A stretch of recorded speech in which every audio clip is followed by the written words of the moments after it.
36 വർഷമായിടാ മനസ്സേ ഞാൻ പോലീസില്. ഇതിനിടയിൽ പുറത്ത് അറിയുന്നതും അറിയാത്തതുമായ പല ചെറ്റത്തരങ്ങളും ഞാൻ ചെയ്തിട്ടുണ്ട്. പക്ഷെ അതിനൊന്നും എനിക്ക് ഒരു റിഗ്രറ്റും ഇല്ലടാ. 2 ദിവസം കഴിഞ്ഞ് ഞാൻ ഡിപ്പാർട്ട്മെന്റിൽ നിന്ന് റിട്ടയറായി DYSP മെഡലും വാങ്ങി ഇറങ്ങുമ്പോ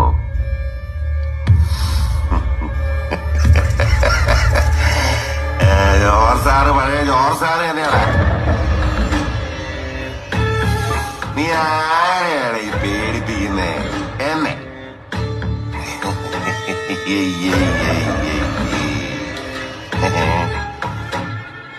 നിന്നെ കാണാൻ ജോർജ് സാർ ഇവിടെ വന്നിട്ടുണ്ട്.